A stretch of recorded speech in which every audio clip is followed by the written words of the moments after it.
ఏంటో విజయ, ఎప్పుడు చూసినా ఇదే పని దీనికి. సమయం దొరికితే చాలు ఆ బైబిల్ చదవడం, ప్రార్థన చేయడం.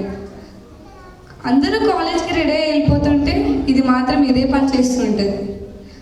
అయినా ఇలాంటి వాళ్ళతో మాట్లాడొద్దు అన్నారు మా అమ్మగారు. మార్చేస్తారంట మరి మనుషుల్ని. అయినా మంచి అమ్మాయి, మంచి మాట్లాడదాం. ఏ విజయ, ఏం చేస్తున్నావే? జోష్న, మనకెప్పుడు అదే పని కదా, వేరే పని పాట అంటూ ఉంటుందా? అయినా నిన్ను చూస్తుంటే ఒళ్ళంతా మండిపోతుంది. నువ్వు మన ఫ్రెండ్ సర్కిల్లో ఉన్నావంటేనే ఎంత సిగ్గుగా ఉంది. ఎందుకైనా మండిపోతున్నావు? ఏమైనా తిన్నావా, తాగావా? నిన్ను చూస్తుంటే ఒళ్ళు మండిపోతుంది, మళ్ళీ తినడం ఒకటి తాగడం ఒకటి ఉంది. సరే పదైతే తినేసి వద్దాం. నువ్వేనా విజయ నాతో వస్తుంది? నిజంగా నువ్వేనా? నేనే. అవునా? సరేదా వెళ్దాం. అవును, ఈ మంత్లో మీదేదో పండుగ ఉంది, ఏంటది? క్రిస్మస్ ఏంటది? అవునే, క్రిస్మస్ పండుగ ఉంది. మరి ఎంతవరకు వచ్చాయండి మీ డెకరేషన్లు, షాపింగ్లు ఇదంతా? ఏదో జరుగుతున్నాయి, ఏదో అలా. జరుగుతున్నాయా? సరే కానీ పండగ అంతా ఎందుకు ప్రపంచమంతా జరుపుకుంటారు? నాకు నీ దీని గురించి చెప్పు. సరే నేను చెప్తానే.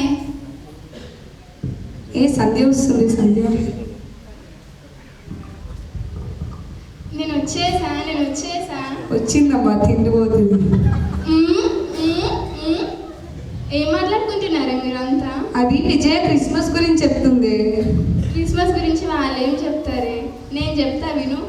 చెప్పైతే. క్రిస్మస్ అంటే తిండబ్బా. తిండి అంటే క్రిస్మస్ అబ్బా.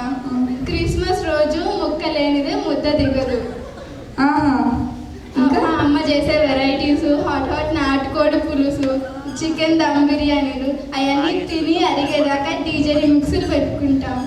క్రిస్మస్ అంటే తిండి, సాంగ్ ఇదన్నమాట. అలానే కాదు, ఇంకా ప్లమ్ కేక్ కట్ చేసుకుని తింటాము, మూవీస్కి ప్లాన్ చేసుకుంటాము, ఇంకా షాపింగ్స్కి వెళ్ళి డిస్కౌంట్స్, ఆఫర్స్ ఉన్న కొత్త బట్టలన్నీ కొనేసుకుంటాము. లాస్ట్ అండ్ ఫైనల్కి వస్తే ఇంకా క్రిస్మస్ అంటే ఇంట్లో మొత్తం డెకరేషన్స్, స్టార్స్, బెలూన్స్ ఇవన్నీ పెట్టుకుని మేము జరుపుకుంటాము. క్రిస్మస్ అంటే ఈ డెకరేషన్లు, తిండి, షాపింగ్ ఇదంటావు. అవునే. చూడే విజయ, చూసి నేర్చుకో. క్రిస్మస్ అంటే కొంచెం సౌండ్ ఉండాలి, కొంచెం బీట్ ఉండాలి, కొంచెం నేర్చుకో. చూసి ఎప్పుడు మారుతావే నువ్వు. నిజమైన క్రిస్మస్ అంటే ఇది కాదే. నిజమైన క్రిస్మస్ అంటే ఏంటో నేను చూపిస్తారండి. ఏంటో? ఓకేరా.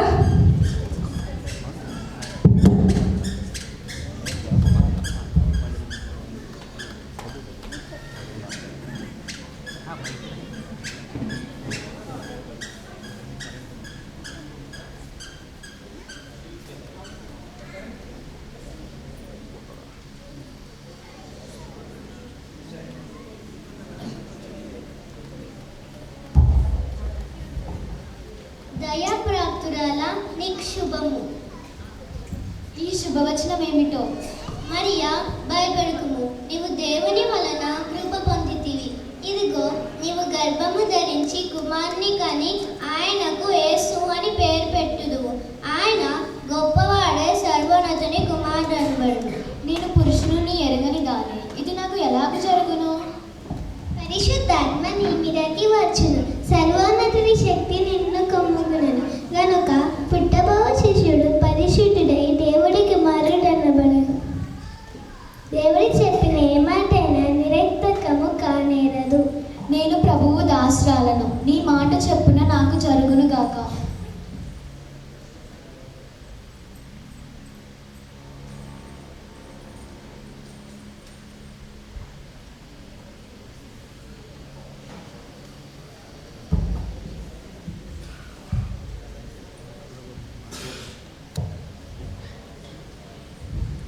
నాతో ప్రదానము చేయబడిన ఆ మరియా పెళ్లి కాక ముందే గర్భవతి అంట. ఇప్పుడు నేను ఏం చేయాలి? నేను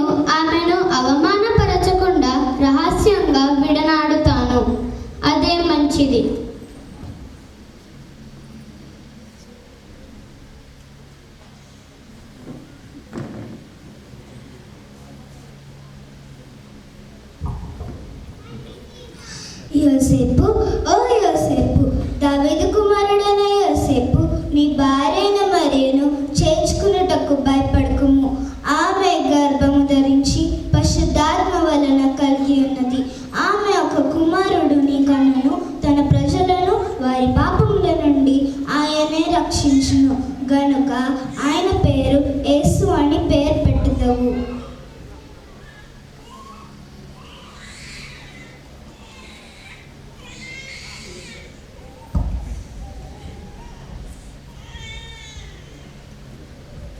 నేను దూత చెప్పినట్లే చేస్తాను.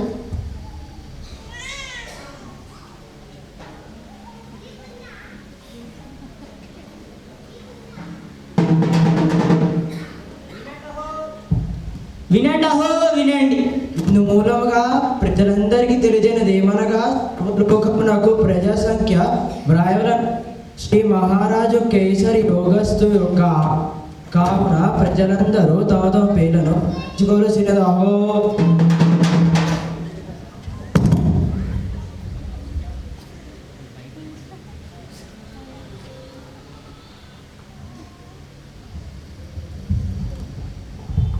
మరియా, నేను దావీదు వంశంలోను గోత్రంలోను పుట్టిన వాడిన గనక ఈ ప్రజా సంఖ్యలో రాయబడుటకు మనము బెత్లెహేముకు వెళ్ళాలి. అలాగే పదండి వెళ్దాం.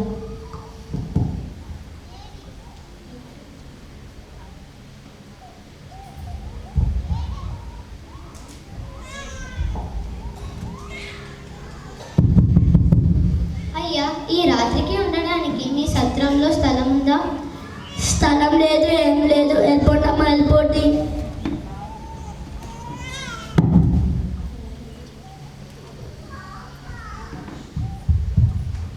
అమ్మా, ఈ రాత్రికి ఉండడానికి మీ సత్రంలో స్థలం ఉందా? మా సత్రంలో స్థలము లేదు, కానీ మా పశువుల భాగంలో స్థలం ఉంది, అక్కడ ఉండవచ్చు. సరే అమ్మా.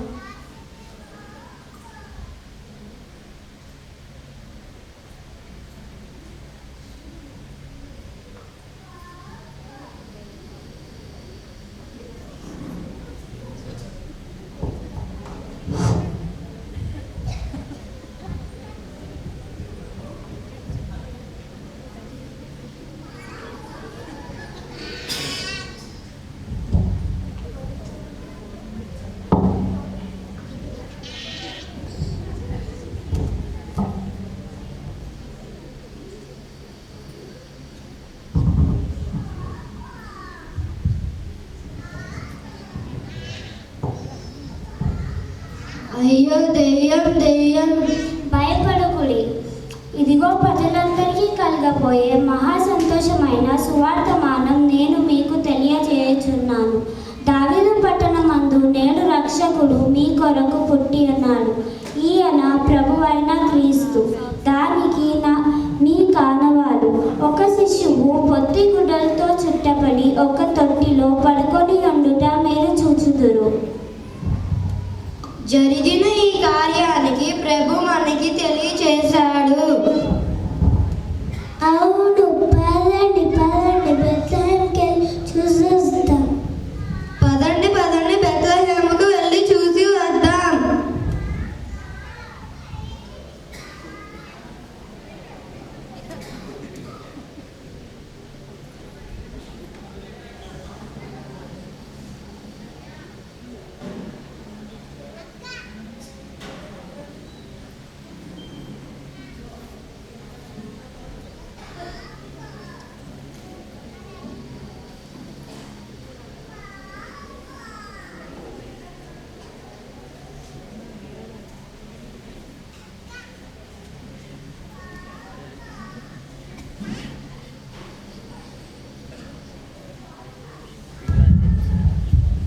మంత్రి, మన రాజ్యంలో ప్రజలంతా ఎలా ఉన్నారు? మహారాజా, మీ పరిపాలనలో ప్రజలందరూ చాలా సంతోషంగా ఉన్నారు ప్రభు. జయం జయం మహారాజా, తమరి దర్శనం కోసం తూర్పు దేశం నుండి జ్ఞానులు వచ్చారు ప్రభు. తూర్పు దేశపు జ్ఞానులను ప్రవేశపెట్టాను. చిత్తం మహారాజా.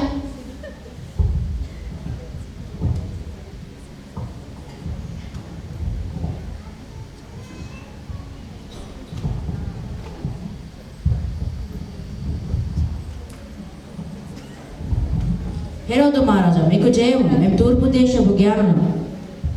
యూదుల రాజుగా పుట్టిన వారు ఎక్కడున్నారు?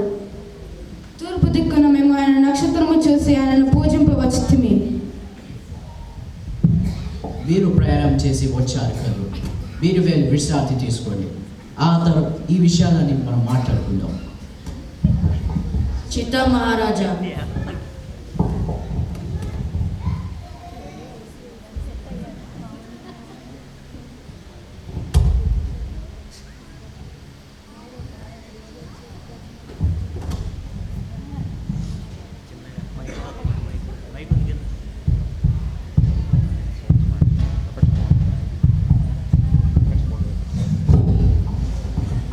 యూదులకు రాజా, ఏం కాకుండా వేరొక రాజా, అసంభవం. ఎవడక్కడ?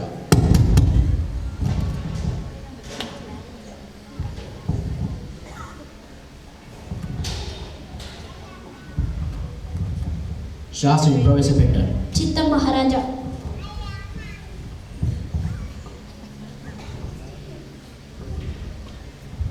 క్రీస్తు ఎక్కడ పుట్టు?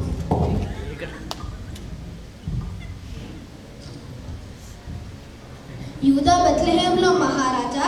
ఏలయనగా యూదా దేశపు బెత్లెహేమ, నీవు ఎంత మాత్రమును అల్పమైన దానవు కావు. ఇజ్రాయేలును నా ప్రజలను పరిపాలించే అధిపతి నీలో నుండి వచ్చును. తూర్పు దేశపు జ్ఞానులను ప్రవేశపెట్టండి. చిత్తం మహారాజా.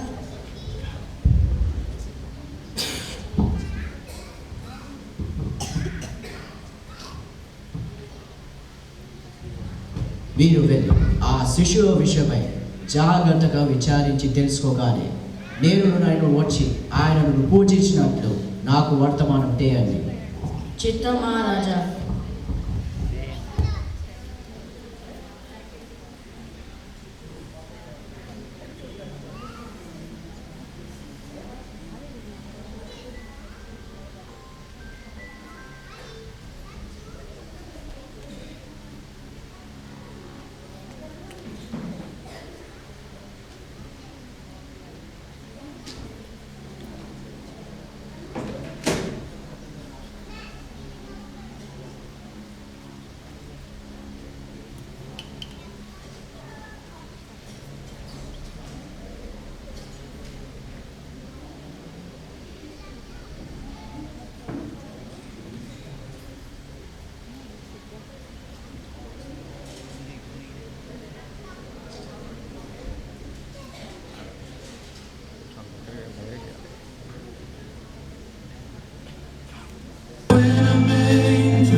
వెలసనులే గగనాన తూపుతార నిషిదిరే జాములో కురిసెనులే జగాన ప్రేమధార రక్షకుడి సుజన్మలో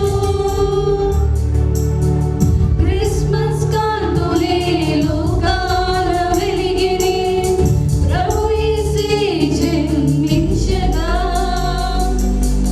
కన్యకు పుట్టి వీడు పరిశుద్ధుడే దీనులే ధన్యులాయని శుభవార్త దూత తెల్పగా ఆ గుల్లలే గంతులేసిరి లోకాన రక్షణానందమే పరలోకాన సంగీతమాయని శుభవార్త